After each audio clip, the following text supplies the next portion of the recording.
Jendella Benson. I am in charge of editorial at Ballad. Ballad is an award-winning digital platform which kind of tells the stories and lives and experiences of Black British women. Our primary readership is Black British women, but we have a lot of other readers as well, and we are a membership model. So our writers are paid primarily through membership that people pay to read. So you get access to 3 articles a month for free. I'm sure that we're all pretty familiar with paywalls at the moment. So you get 3 articles free, and then anything more than that per month you have to pay for. So that's kind of how we pay our writers. That's our revenue model. And yeah, so my actual journey to being in charge of editorial is quite different, I would say, because I actually studied graphic design and photography at uni. Random last minute change. I wanted to be a journalist, and then I decided in college, actually, no, I want to do art instead. So I did art, and I was kind of freelance after university for a while, doing photography, doing filmmaking, that kind of thing. And then when I had my first son, I couldn't do as much kind of freelance photography work, so I was writing on my blog, back when we had blogs. So I was writing on my blog, and it was actually from writing and publishing there that I got asked to start writing columns for specifically I don't know if it's still going, a publication called Christian Today, and another publication called Media Diversified, which unfortunately has is no longer publishing. So that's kind of where I started my journalism journey. I was writing columns regularly for those 2 publications at different points, but that's kind of where it started. And then from there I started writing for places like Ballad, which had recently launched. I then was commissioned for places like the Metro, the Independent, Voices, and after I was kind of just freelancing, doing a bit of this, doing a bit of that. And then when Ballad asked me to come on as a contributing editor, I started working more regularly, writing more regularly, kind of exclusively for Ballad. And then this year, I think it was February, I went full-time in charge of editorial. So once upon a time, the journey into journalism was very different. You would ideally get kind of experience on your local newspaper, and then once you get experience from there and you wanted to move into national news, and there was a very kind of clear trajectory. Now it's not the case at all. I mean, I don't know if you've been paying attention to what's kind of happening, but we recently saw BuzzFeed News in the UK have kind of shuttered their whole operation. In the last, I think it was since 2005 to 2018, like 190 something local newspapers have actually closed down completely. So there's a lot of kind of talk about, you know, journalism is in crisis, they don't like what's going on, but I don't really see it as a crisis. I just see it as a continual change. Like, journalism as it exists has been around since the early 1900s, and since then till now there's been many points where people are like, oh my gosh, like it's in crisis. It's like everything's changing. Like when newspapers went to the advertising revenue model, it was like, oh my gosh, this is going to spell the end of journalism, and that was like back in the 1920s. So I don't think journalism is going to die. It's not going away anytime soon, but the landscape is changing a lot, and that can be quite confusing for people, because as I said before, there used to be a very kind of like linear trajectory into a journalism career, and now it's a bit more scattered. Sometimes it feels a bit more hit and miss, but ultimately I think it allows more people from non-traditional backgrounds, because I mean, still now I think it's like 92% middle class, upper class, white. So if you're working class, if you're not white, if you haven't gone to a handful of prestigious universities, like before you were on the outside. But I feel like this quote unquote crisis is allowing a lot more ways for people to enter the industry. So ultimately I think that is a great thing. Sorry, let me check my notes to make sure I'm on track. Yep. So so I guess I wanted to talk kind of a little bit about the landscape of journalism now, in case anyone's not sure, so that you can kind of see your ways in. So local news, again, it's kind of dying. So yeah, the traditional way to get experience will be on your local newspaper. I mean, there are still local newspapers around, but not as much as there were before. And even the roles available at local news are quite small as well. So where before there might be a whole newsroom full of people or whole kind of like departments, there's not. So it can be quite hard to get in there still. Digital news was meant to transform everything and kind of provide the salvation for everything, and as we can see, that's not working. Fake news, clickbait, that's all kind of I think that's almost like a side effect of the digital economy because of the way that people rely on like page views and that kind of thing. And just in terms of failure to innovate has meant that a lot of big publications are still relying on the old models. So now that coronavirus has happened, what we are seeing is essentially the acceleration of what was going to happen anyway, because a lot of these big institutions are kind of, yeah, they're kind of stagnant, I think. But that's just my opinion. But I think that with journalism being this way, I think that there is a lot that you can have in your arsenal. So I guess the first thing that I would say to kind of think about when you're thinking about entering journalism is, what is your expertise? What is your specialism? Because I don't really think that being the kind of jack of all trades is necessarily going to be a good way in now. Like, I think, unfortunately, because whole news desks are like disappearing, I feel like a lot of editors are looking for people that they can trust, people who have knowledge, people who have expertise outside of just writing. So whether that's something that's growing really big, data journalism. So are you good with numbers? Are you good at kind of parsing graphs and that kind of thing? That's a really important area that's really growing. Other things like science, economics, the environment, like the kind of hot button issues, people are looking for expertise in that area. So what are your expertise? What are your specialisms?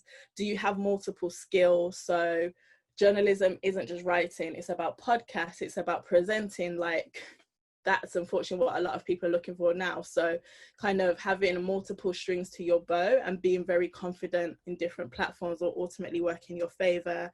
I think one of the best things about coming at journalism from the outside is that you've got no loyalties. Like, you're not loyal to an institution, you're not loyal to a certain way of how things have been before. So you can be quite agile and quite flexible. So I think that that ultimately works in individuals' favor when they are coming at journalism.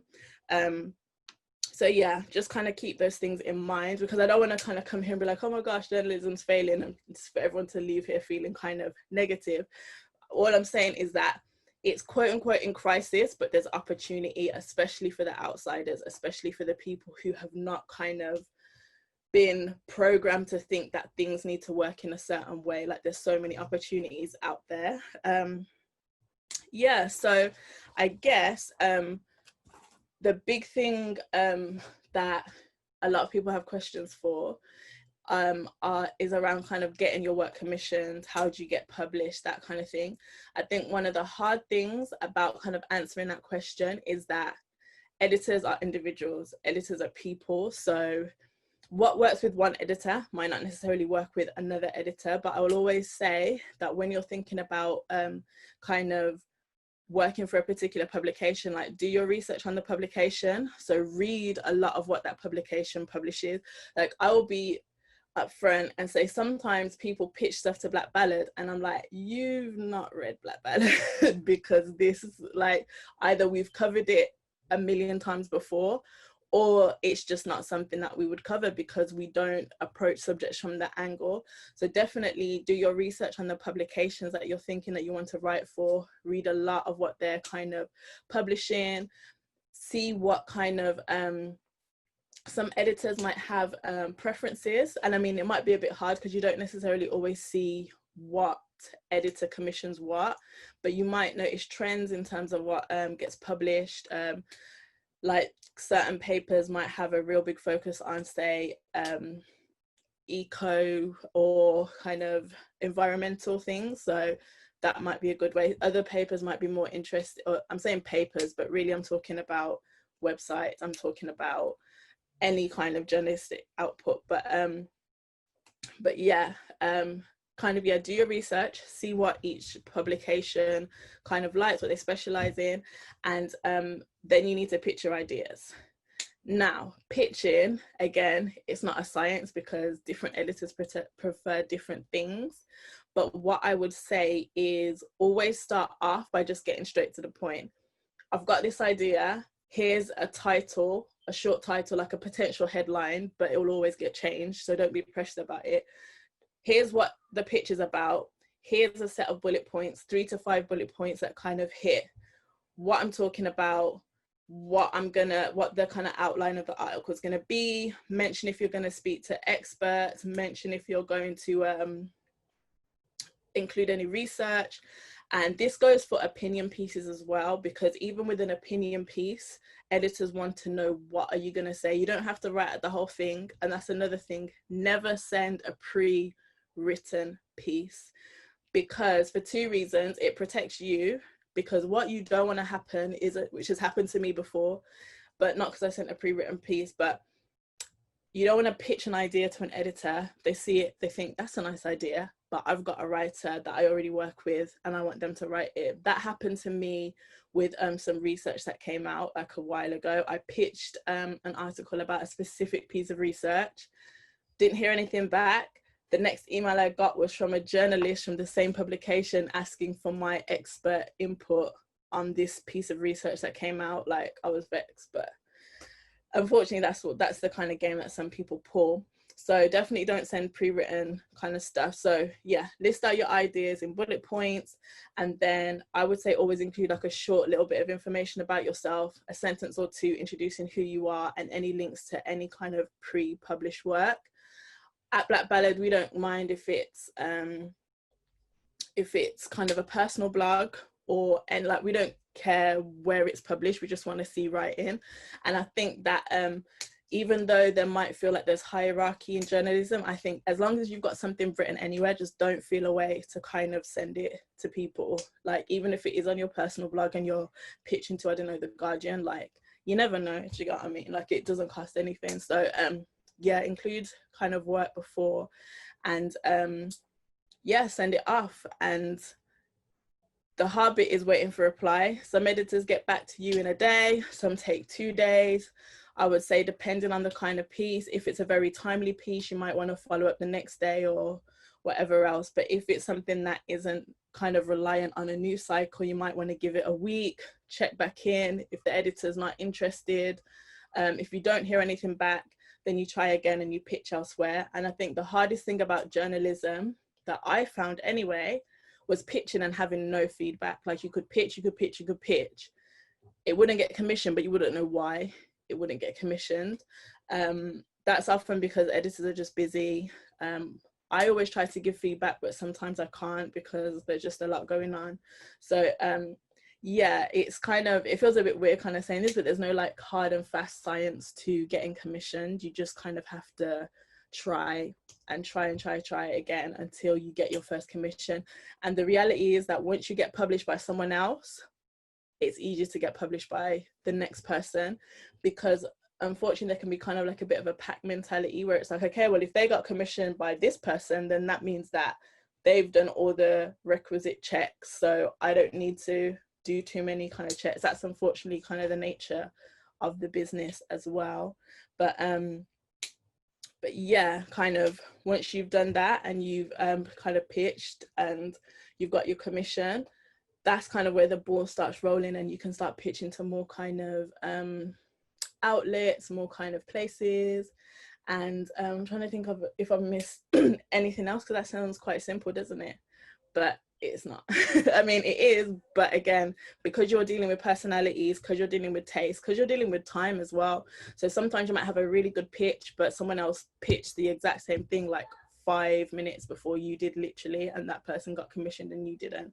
So it is a bit of a it's like a strange alchemy to journalism, to kind of getting commissioned to write, but ultimately persistence wins. And ultimately, I think what helps is I don't want to say creating your own brand, because that sounds really cynical, but if you really do kind of create your own lane, talking about certain things, talking about and you have like a good bank of knowledge about something, people are going to have to come to you eventually. So I think that is important to remember, that it's not just about the pitching, it's also about your knowledge outside of it. What are you reading? What are you kind of taking in? And one thing that I will say that sometimes people fall into the habit now is, I guess there's this thing called the first person industrial complex. Like there was a whole period where a lot of personal essays were getting published, people kind of talking about their lives, which is great on one level. But I think that now we're getting to a stage where people are kind of just getting tired of opinions. So yes, talk about your personal experiences, but it helps if you can incorporate stats that are relevant to your personal experience. It can help if you can kind of put yourself in the context of a bigger kind of operation. And I find that what often happens with people who've got marginalized identities is that a lot of kind of middle class editors or whatever might commission you to write kind of these really exciting things about a kind of world that we don't know, them being middle class or whatever, we don't know anything about. And you can kind of get stuck in that rut of almost mining your life for information, which I think is quite dangerous. But so yeah, always just broaden your horizon, always kind of think about, don't just think about yourself in the first person. If you do want to write opinion pieces, think about yourself as a part of a community, as a part of a world. Like, what does your experience say to the wider world that we're living in? How can you also incorporate other people's voices so it's not just kind of focus on you? Not only will I think that protect you to a certain degree, but I think it also shows that you have so much more to offer than just kind of being a marginalized identity talking about something that is marginalized.